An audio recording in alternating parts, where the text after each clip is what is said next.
Gyandeep YouTube channel पर आप सबका स्वागत है।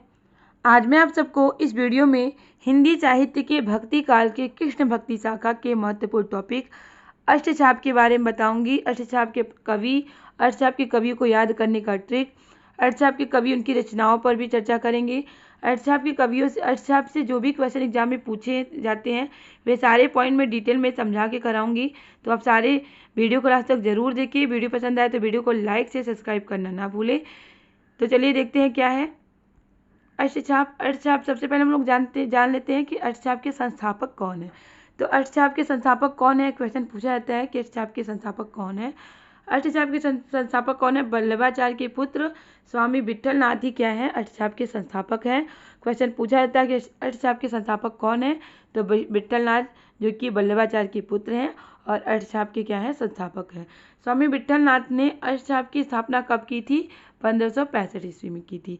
तो अष्टछाप की स्थापना कब हुई थी? 1565 ईस्वी में हुई थी। और किसके द्वारा की गई थी? तो विट्ठलनाथ जी के द्वारा की गई थी, जो कि वल्लभाचार्य के क्या है, पुत्र हैं।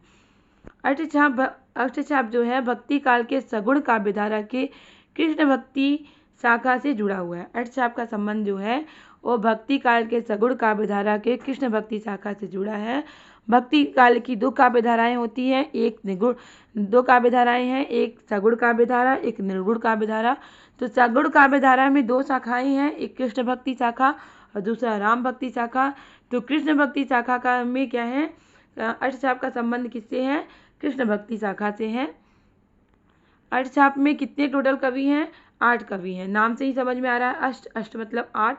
तो अष्टछाप में 8 कवि हैं। क्वेश्चन पूछा जाता है कि अष्टछाप में कुल कितने कवि हैं, तो 8 कवि हैं, जिसमें से 4 कवि जो हैं वल्लभाचार्य के शिष्य हैं, यानी 4 जो हैं वल्लभाचार्य के शिष्य हैं और 4 विट्ठलनाथ के शिष्य हैं। तो 8 कवियों के नाम आपको पता होना चाहिए, क्योंकि एग्जाम में पूछ लिया जाता है इसमें से कौन से वल्लभाचार्य के शिष्य हैं, कौन विट्ठलनाथ के शिष्य हैं, या कवियों के नाम दे दिए जाएंगे, पूछे जाएंगे इसमें से कौन से अष्टछाप के कवि नहीं हैं या कौन से अष्टछाप के कवि हैं। तो अगर आपको 8 कवियों के नाम पता रहेगा तो आप टिक कर पाएंगे। तो 4 जो वल्लभाचार्य के शिष्य हैं उनके बारे में जान लेते हैं ट्रिक के द्वारा। तो देखते हैं 4 वल्लभाचार्य के शिष्य कौन है। कुम्मन दास, सूरदास, परमानंद दास और कृष्णदास। तो 4 जो वल्लभाचार्य के शिष्य हैं, मतलब अष्टछाप के जो 4 कवि हैं उनके बारे में जान लेते हैं उनका ट्रिक के द्वारा।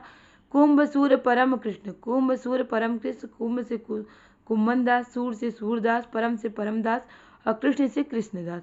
तो ये चारों जो हैं ये वल्लभाचार्य के शिष्य हैं और 4 शिष्य जो हैं वो विट्ठलनाथ के शिष्य हैं। तो कौन कौन के हैं? गोविंद स्वामी, चित्त स्वामी, चतुर्भुज दास और नंददास।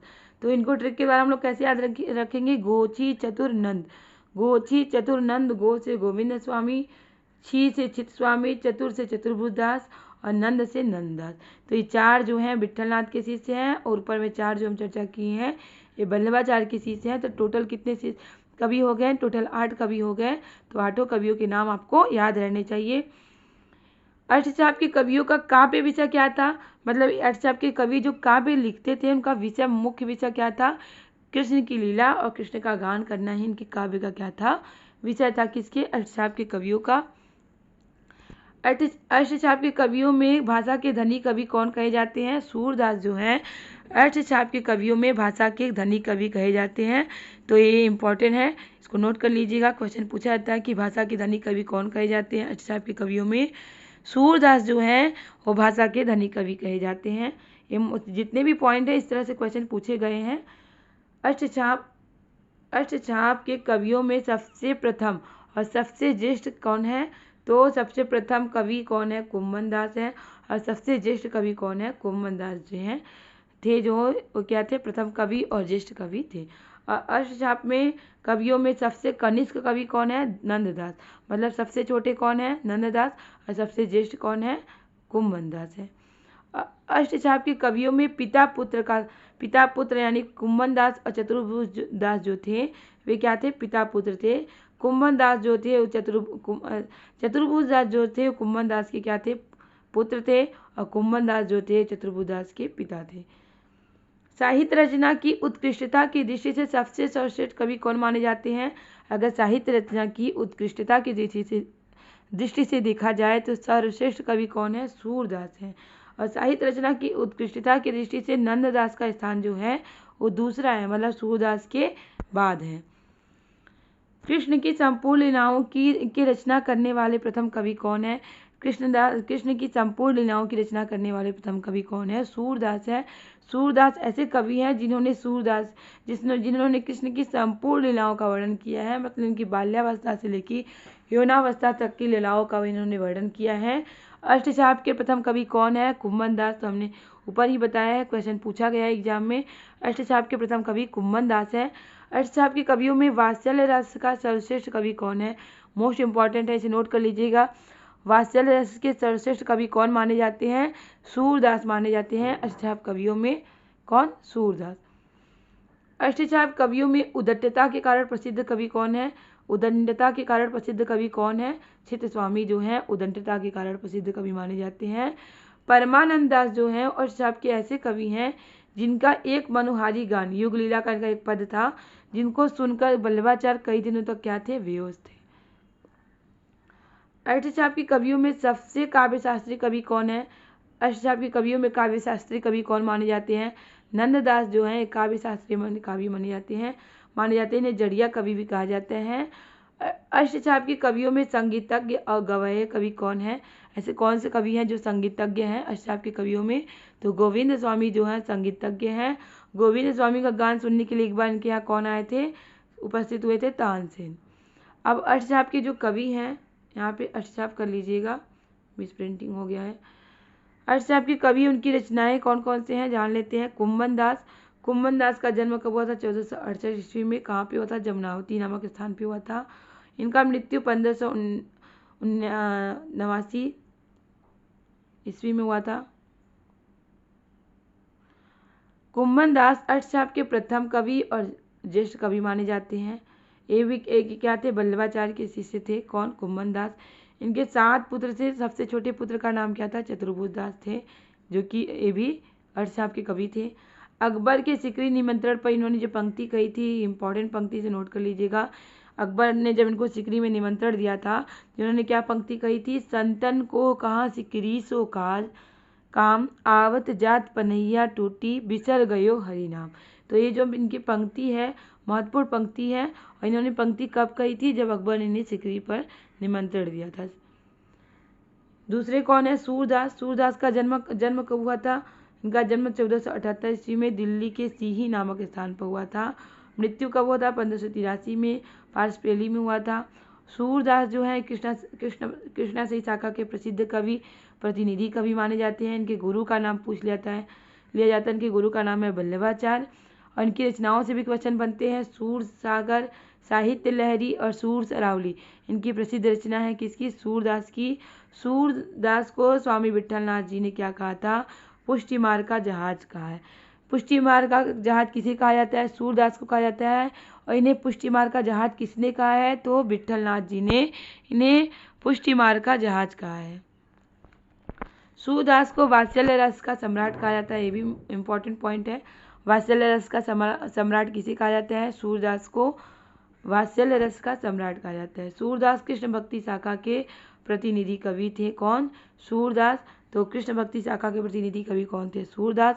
राम भक्ति शाखा के प्रतिनिधि कवि पूछा जाएगा तो कौन थे? तुलसीदास जी थे। तीसरा है परमानंद दास। परमानंद दास का जन्म कब हुआ था? 1493 उत्तर प्रदेश के कन्नौज में हुआ था। मृत्यु कब हुआ था? 1583 ईस्वी में हुआ था। ये जाति के क्या थे? कान्यकुब्ज थे। जाति भी पूछ ली जाती है एग्जाम में, तो जाति के क्या थे? कान्यकुब्ज थे। ये भी क्या थे? वल्लभाचार्य के शिष्य थे। कौन? परमानंद दास जी। और इनकी युग लीला का एक गान सुनकर स्वामी वल्लभाचार्य कई दिनों तक बेहोश थे। युग लीला का गान सुनकर वल्लभाचार्य कई दिनों तक क्या थे? बेहोश थे। परमानंद सागर इनकी क्या है? रचना है। किसकी? परमानंद दास की। कृष्णदास का जो है, इनका जन्म कब हुआ था? 1495 में गुजरात के चिलोतरा में हुआ था। मृत्यु 1575 ईस्वी में हुआ था। कृष्णदास जो थे शूद्र जाति के थे। किस जाति के थे? शूद्र जाति के थे। तो जाति भी आपको पता होनी चाहिए, क्योंकि कभी कभी जाति भी पूछ ली जाती है। और इनका निवास स्थान क्या है? विल्छू कुंड इनका निवास स्थान था। कहा जाता है कि इन्होंने एक बार मीराबाई का भी अपमान किया था। इनकी रचनाएं क्या है? जुगल चरित, प्रेम तत्व इनकी क्या है? प्रसिद्ध रचनाएं हैं। गोविंद स्वामी जो हैं, इनका जन्म 1505 ईस्वी में आंतरी भरतपुर में हुआ था। मृत्यु 1585 ईस्वी में हुआ था। और ये जाति के क्या थे? ब्राह्मण थे। कौन? जाति के ब्राह्मण थे। कौन? गोविंद स्वामी। ये क्या थे? विट्ठलनाथ के शिष्य थे। गोविंद स्वामी किसके शिष्य थे? विट्ठलनाथ के शिष्य थे। ये पक्के गवाये और संगीतकार थे। तो ये क्या थे?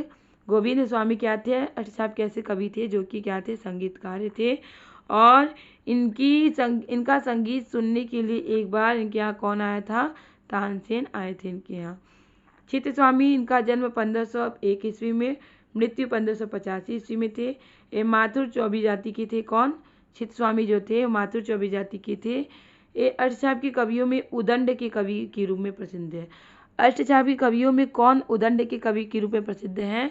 तो चित्त स्वामी जो हैं वो उदंड कवि के रूप में प्रसिद्ध हैं अष्टचाप के कवियों में। चतुर्भुज दास जो हैं इनका जन्म 1530 ईस्वी में, मृत्यु 1585 ईस्वी में हुआ था। और इनकी रचनाएं क्या है? द्वादश यत्न, हितजू को मंगल, भक्ति प्रताप इनकी प्रसिद्ध रचना है। कुंभन दास जो हैं वो चतुर्भुज दास के क्या थे? कुंभन दास के पुत्र थे। कौन? चतुर्भुज दास, यानी कुंभन दास चतुर्भुज दास के क्या थे? पिता थे। 8वां है नंददास। नंददास का जन्म कब हुआ था? 1533 ईस्वी में हुआ था। इनकी मृत्यु कब हुई थी? 1566 ईस्वी में हुई थी। और ये जाति के क्या थे? जाति के ब्राह्मण थे। कौन? नंददास। इनका निवास स्थान क्या है? मानसी गंगा जो है इनका निवास स्थान था। ये भी विट्ठलनाथ के शिष्य थे। तो 4 जो थे, 4 विट्ठलनाथ के और 4 वल्लभाचार्य के शिष्य थे। अष्टचाप के कनिष्ठ कवि कौन थे? अगर अष्टचाप के कनिष्ठ कवि कौन थे? ये नंददास जो थे अष्टचाप के कनिष्ठ कवि थे। कौन? नंददास। और ज्येष्ठ कवि कौन थे? अष्टचाप के ज्येष्ठ कवि थे कुंभन दास। तो ये जितने भी पॉइंट हैं सारे इम्पॉर्टेंट पॉइंट है। इस तरह से क्वेश्चन एग्जाम में पूछे गए हैं। अष्टचाप से क्वेश्चन एग्जाम में पूछे जाते हैं। हिंदी का कोई भी एग्जाम हो, कोई भी हिंदी का एग्जाम हो, अष्टचाप से क्वेश्चन बनते ही हैं। तो ये सारे पॉइंट आप लोग नोट कर लीजिएगा।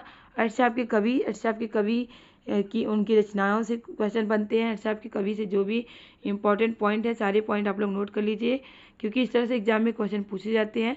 तो उम्मीद है कि आपको वीडियो ज़रूर पसंद आया होगा। वीडियो पसंद आया तो वीडियो को लाइक शेयर सब्सक्राइब करना ना भूलें, क्योंकि आपका लाइक शेयर सब्सक्राइब ही हमें मोटिवेट करता है इस तरह के क्वेश्चन, इस तरह के टॉपिक लाने के लिए, जिससे आपकी अच्छी तैयारी हो सके और आप अपने एग्जाम में सफल हो सके। इसी तरह के क्वेश्चन, इसी तरह के टॉपिक की तैयारी करने के लिए हमारे चैनल से जुड़े रहें। तब तक के लिए मिलते हैं नेक्स्ट क्लास में। बाय।